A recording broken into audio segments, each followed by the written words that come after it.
Hey guys, welcome back to another video. और इस video में डिस्कस करने जा रहे हैं एक नई टॉपिक। बहुत ही यूजफुल टॉपिक है, वो है बैच नॉर्मलाइजेशन। ओके, तो देखते हैं ये करते क्यों हैं। पहले इसका मतलब देखते हैं, राइट। तो आपको वर्ड से ही ऑब्वियस हो गया होगा कि हम बैचेस में नॉर्मलाइजेशन करते हैं, राइट। ये बैच, ऑब्वियसली बैच तो अब तक हम डिस्कस करते आए हैं, वो वाले बैच।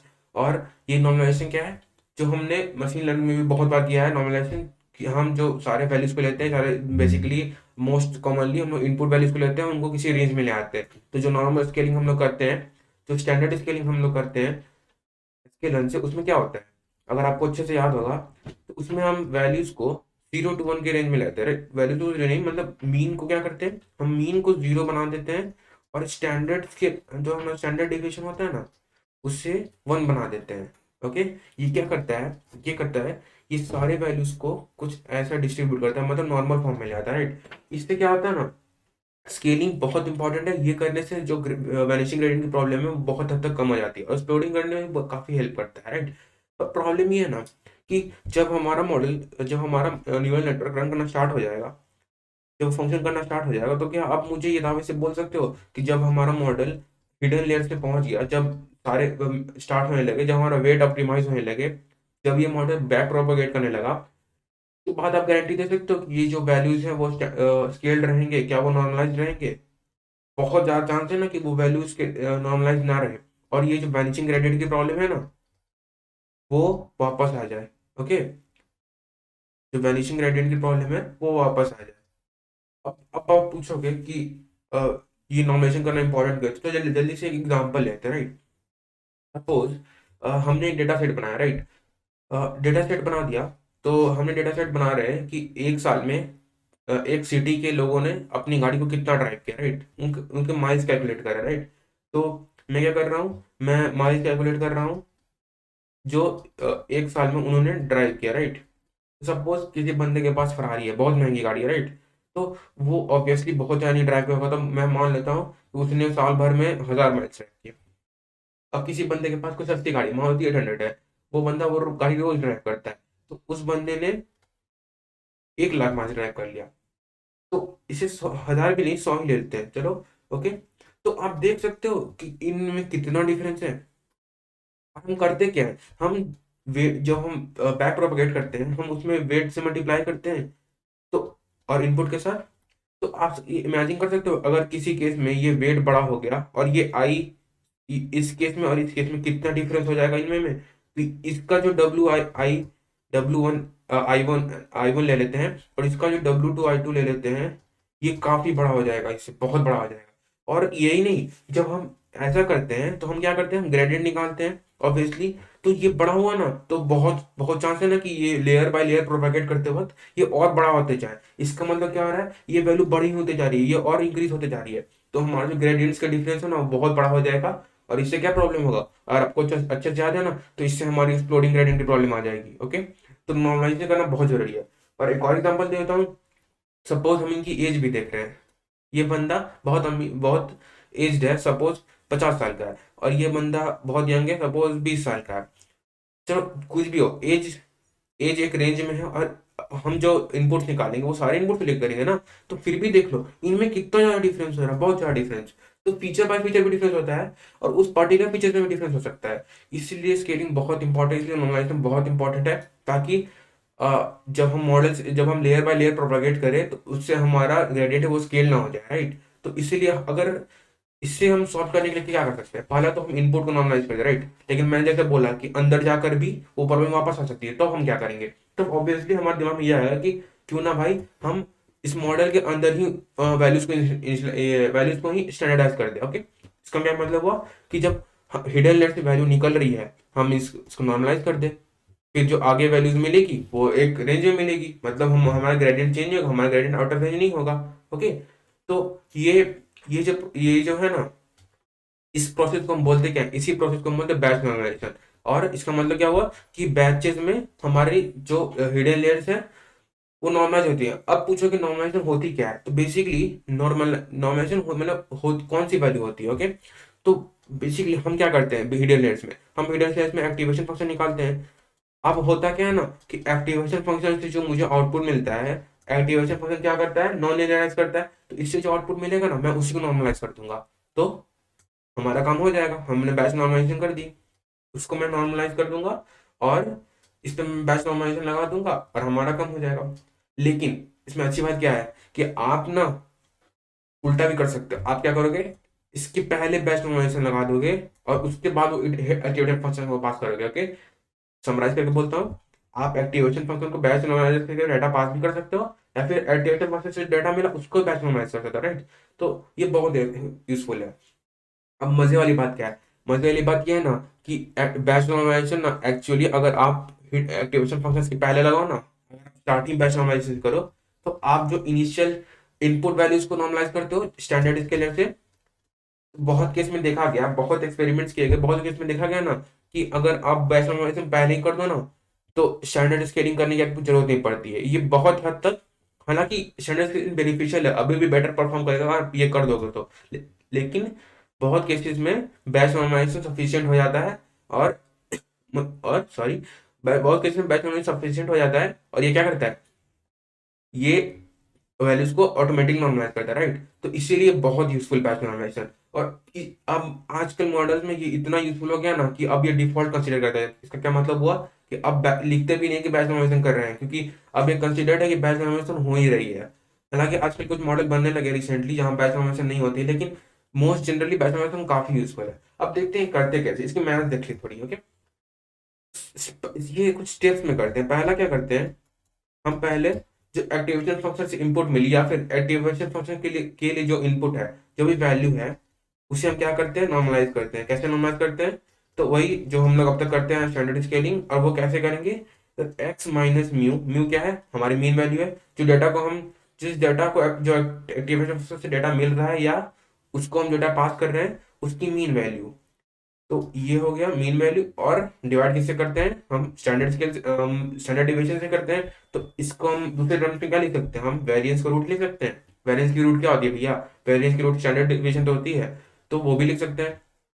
हमें ये मिल गया x minus mu upon variance. और इसे क्या लिख सकते हैं, स्टैंडर्ड डिविएशन। सेम चीज है। ओके, ये होगी, ये हमने लिख दिया नॉर्मलाइज, ये हम नॉर्मलाइज कर दिया। अब क्या करेंगे, ये यही सफिशिएंट नहीं है। इसके बाद हम क्या करते हैं ना, हम इस वैल्यू को, ये जो वैल्यू में सपोज मैंने एक्स इन पास किया था, तो ये मैं क्या बोलूंगा, एक्स, इसे मैं बोल देता हूँ एक्स, इधर मैं कर देता हूँ ताकि आपको अच्छे से दिखे। इसे मैं क्या बोलूंगा, एक्स इन एन बोल देता हूँ, स्केल्ड बोल देता हूँ, एस बोल देता हूँ। ओके, ये जो हमें मिली ना वैल्यू, इससे मैं क्या करूंगा, इसे मैं ले लूंगा और इसमें मैं एक फैक्टर मल्टीप्लाई करूंगा। मैं उसे गामा बोलूंगा, ये फैक्टर क्या, ये स्केलिंग फैक्टर, राइट। ये मैं कर दिया। ये दूसरी स्टेप हो। तीसरी स्टेप क्या है ना, ये सफिशिएंट नहीं है, हम इसमें एक फैक्टर और ऐड कर देते हैं, एक और कांस्टेंट ऐड करते हैं, राइट। इसे हम बोलेंगे बीटा। तो देख रहे हो हम क्या क्या कर रहे हैं, हमारे इसमें कौन कौन से पैरामीटर्स हो गए। पहला तो म्यू हमने यूज किया जो मीन था, दूसरा क्या था स्टैंडर्ड डिविएशन हमारा, तीसरा क्या था हमने जो स्केलिंग फैक्टर यूज की, और चौथा क्या था, हमने जो बीटा ही लिया।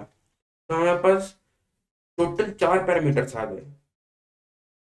ओके, तो बेसिकली बैच नॉर्मलाइजेशन में टोटल 4 पैरामीटर्स की इन्वॉल्वमेंट होती है। और हर जो प्रोसेस होगा, हर नॉर्मलाइजेशन के बाद हमें एक नया म्यू मिलेगा, हमें नया सिग्मा मिलेगा, हमें नया स्टैंडर्ड डिविएशन मिलेगा, हमें नया गामा मिलेगा, नया बीटा मिलेगा। अभी इसमें एक चीज है, ये जो म्यू और सिग्मा है ना, ये कंपाइलेशन पे डिपेंड नहीं करते, मतलब बैक प्रोपगेशन पे डिपेंड नहीं करते। इसका मतलब क्या हुआ कि बैक प्रोपगेट होती है ना, तो उससे ये वैल्यू अपडेट नहीं होता है, ये वैल्यूज जो अपडेट होती है उससे ये वैल्यू अपडेट होते हैं। तो कहने का मतलब हुआ कि आप मीन कैसे निकालते हो, सारी वैल्यू डिवाइड करके।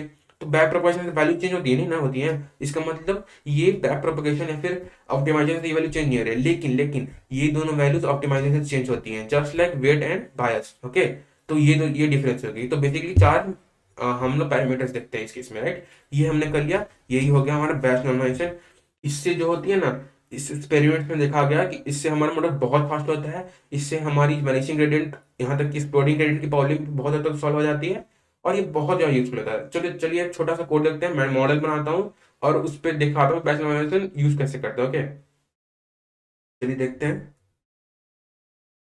ओके, तो चलो इसकी इम्प्लीमेंटेशन देखते हैं। मैं बस आपको दिखा दूंगा कि मॉडल आप कैसे बनाते हैं, उसके बाद आप इस मॉडल को यूज करके जो हमने क्लासिफिकेशन में क्या कहता है, हमने क्लासिफिकेशन वाले जो हमने इसके पहले मॉड्यूल में बनाया था। अगर आपने वो वीडियो नहीं देखी तो मैं आपको सजेस्ट करूंगा कि वो जाकर देखो।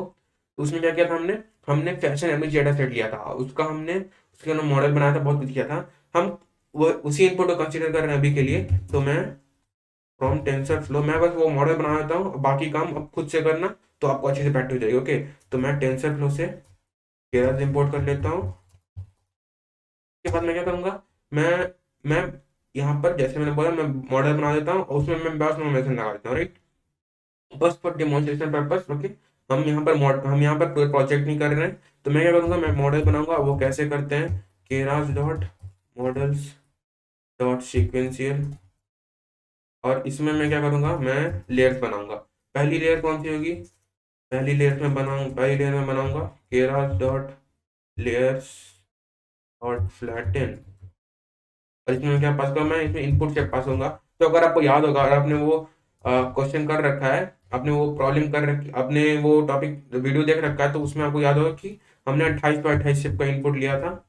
हमने बेसिकली 3D ली थी और हर इमेज की साइज 28x28 थी। तो ये हमने ले लिया। इसके बाद मैं क्या करूंगा, अब देखना, ये मैं लिख रहा हूँ जो हमने मॉडल ऑलरेडी यूज कर रखा है। इसमें हम चेंज इसके बाद में चेंजेस करूंगा इसमें, तो आपको अच्छे से पता चलेगा, राइट। इसमें मैं क्या करूँ, पास करूंगा अपना नंबर ऑफ न्यूरॉन पास करूंगा। तो बेसिकली लेटर से 300 पास कर दिया। ओके, उसके बाद मैं एक्टिवेशन पास करूंगा अपनी। और हो सकता है कि आपको इससे पहले जो हमने मॉडल बनाया उसमें आपको समझ ना हो एक्टिवेशन क्या है, पर हमने ऑलरेडी देख रखा है कि एक्टिवेशन क्या है, हमने काफी डिटेल में पढ़ा है ये सब। तो मैं क्या यहाँ पे लेटेस्ट से मैं यहाँ पर ईएलयू यूज कर रहा हूँ। ओके, तो इसके साथ मैं क्या यूज कर सकता हूँ, अपनी कर्नल जो इनिशियलाइजर है। तो ईएलयू में क्या यूज करते थे, अगर आपको अच्छे से याद होगा तो हम ही इनिशियलाइजर यूज करते थे। तो मैं ही नॉर्मल यूज कर लूंगा यहाँ पर। और एक एक दो लेयर और बना लेते हैं। तो लेयर्स डॉट डेंस, यहाँ पर मैं लेटेस्ट से 100 पास कर देता हूँ। और एक्टिवेशन मैं इस पर मैं एस सी एल ले लेता हूँ। अगर वो फिर से याद होगा एस सी एल में क्या करते हैं, तो इसमें हम कर्नल निशा का क्या पास करते हैं, इसमें हम लीकेन पास करते हैं, राइट। और फाइनल इधर भी कॉमन चाहिए हमें। और एक और लेयर, लास्ट लेयर मान लेता हूँ। उसमें मैं लेटेस्ट से रेलू ही ले लेता हूँ। और एक्टिवेशन इज इक्वल टू रेलू। और इसमें मैं कर्नल फिर से तीन नॉर्मल पास कर देता हूँ, राइट। तो ये हमने देख लिया कि बेसिक मॉडल कैसे बनता था। अब तक हमने ये किया ना, यही हमने छोटी सी मॉडल मॉडल बना रखी थी। तो अब देखते हैं इसमें बैच नॉर्मल हम लगाते कैसे, राइट। ये हमने छोटा मॉडल बना लिया, इसमें बैच नॉर्मल कैसे लगाते हैं भाई। तो मैंने क्या बोला था कि एक चीज हम कर सकते हैं कि हम जो हमारी जो एक्टिवेशन फंक्शन है उससे जो इनपुट मिल रहा है, उससे जो आउटपुट मिल रहा है, उसको हम बैच नॉर्मलाइज करते हैं। तो मैं वही करता हूँ। सबसे पहले मैं क्या करूँगा, मैं इसके बाद लिख दूंगा kernel, sorry, Keras dot layers dot, मैं क्या करूँगा यहाँ पर बैच नॉर्मलाइजेशन। ओके, तो यहाँ पर मैं करूँगा बैच नॉर्मलाइजेशन, ये हमने कर दी। और इसके बाद फिर से मैं कर दूंगा बैच नॉर्मलाइजेशन। तो ये क्या हो रहा है ना, कि इस लेयर से जो इनपुट मिल रही है, इस लेयर से जो आउटपुट मिल रहा है, उसको नॉर्मलाइज कर रहा है, इसे पास कर रहा है। ये क्या करेगा, ये इससे जो आउटपुट मिलेगी उसको मैं नॉर्मलाइज कर दूंगा, तो ये लास्ट लेयर को पास कर देगा। इससे जो हमारी ब्रांचिंग ग्रेडियंट की प्रॉब्लम्स है वो बहुत हद तक सॉल्व हो जाएगी, राइट। तो अगर आपको समझ रहा है, बहुत सिंपल है, बस एक लाइन ऐड करनी है, बैच नॉर्मलाइजेशन। और इस बैच नॉर्मलाइजेशन के अंदर आप कुछ हाइपर पैरामीटर यूज कर सकते हो। जैसे मैं आप इसमें दो मोस्ट कॉमनली यूज पैरामीटर्स हो गई। पहली है मोमेंटम, जो जिसके बारे में आप बहुत डिटेल में आगे पढ़ोगे आने वाले चैप्टर्स में, मोमेंटम इसके बारे में डिटेल में पढ़ोगे। दूसरी क्या होती है, एक्सिस। ये आप प्रोवाइड करोगे कि आपको एक्चुअली कौन सी एक्सिस को चेंज करना है। ये बाय डिफॉल्ट लास्ट एक्सिस को ले लेता है, लेकिन आप अपने से स्पेसिफाई कर सकते हो कौन सी एक्सिस आपको नॉर्मलाइज करना है, राइट। तो ये आप यूज कर सकते हो। ये हमारे हाइपर पैरामीटर्स हो गए। तो बस अब क्या करो, ये कर दो, ये नॉर्मलाइजेशन कर देगा, राइट। तो इसमें कुछ गड़बड़ होगी।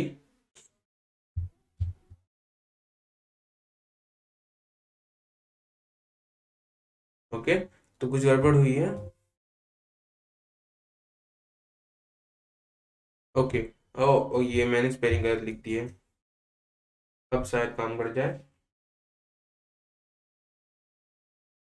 ओके, तो ये हमने मॉडल बनाया। तो अब देखते हैं बैच नॉर्मलाइजेशन हम कर रहे हैं। इसमें क्या कर रहे हैं, इसमें हम लेयर एक्टिवेशन फंक्शन की जो आउटपुट मिल रही है उसको नॉर्मलाइज कर, राइट। आप ये क्या कर सकते हो, आप इस लेयर को इससे पहले डाल सकते हो। ये क्या करेगा, ये आप यहाँ पर डाल दोगे ना कि राज dot layers dot batch batch normalization, ये क्या करेगा, ये बहुत सिंपल चीज है। ये क्या करेगा, ये यहाँ पर ये करेगा, ये यहाँ पर इस एक्टिव रिस्पांस को इनपुट देने से पहले उसको नॉर्मलाइज कर देगा, राइट। तो अभी कुछ इंटरनेट का प्रॉब्लम आ रही है शायद, तो आप समझ सकते हो ना नेट में क्या हो रहा है। तो जैसे ना आप समझ सकते हो ना क्या हो रहा है। तो ये जो हमने मॉडल बना लिया, इससे आप अपनी मॉडल को फिट, अपने डेटा सेट को फिट कर सकते हो, आप इसे ट्रेन कर, सब कुछ कर सकते हो। ये बहुत अच्छा काम करेगा, ये पहले से बेटर काम करेगा ऑब्वियसली, क्योंकि हमने देख लिया कि बैचलर काम कैसे करता है। तो मैं दिखा देता हूँ कि इसमें पैरामीटर्स क्या चीज़ है, मैं एक बार दिखा देता हूँ। तो ये क्या करेंगे, हम मॉडल डॉट समरी करके देखते हैं। ओके, देखते हैं ये क्या देता है। तो ये बात आप अच्छे से देखना, हमारे पास यहाँ पर टोटल कितने इंस्टेंसेस 784 हैं, और हमें पैरामीटर्स कितने मिल रहे हैं 3136। इसका मतलब क्या हुआ, ये इसको आप मल्टीप्लाई बाय 4 करोगे ना तो आपको ये मिल जाएगा। इसका मतलब क्या हुआ, हमारे पास हर के लिए कितने पैरामीटर्स है, 4 पैरामीटर जो मैंने दिखाए थे यहाँ पर भी। हमारे पास हर के लिए कितने पैरामीटर, 4 पैरामीटर, तो 784 इंटू 4 3136 मिलता है, राइट। और टोटल पैरामीटर आप देख सकते हो कि हमारे पास टोटल 271 346 है। अब मैंने क्या बताया था कि हमारे पास जो मीन होता है, स्टैंडर्ड डिविएशन होता है, हमारा नॉन ट्रेनेबल होता है। तो ये लिखा नॉन ट्रेनेबल पैरामीटर्स, और दूसरा क्या लिखा है, जो दूसरा पैरामीटर है, एक मिनट, जो दूसरा पैरामीटर है वो क्या है, ट्रेनेबल पैरामीटर, जो हमारे कौन से होते हैं, जो हमने गामा और बीटा लिया था, राइट। तो बेसिकली ये होते हैं हमारे 4 पैरामीटर्स, और यही था हमारा बैच नॉर्मलाइजेशन। तो आई होप आपको ये कॉन्सेप्ट समझ में आया। अगर आपको वीडियो पसंद आई तो don't forget to like and share, and I see you in the next video. Thank you so much.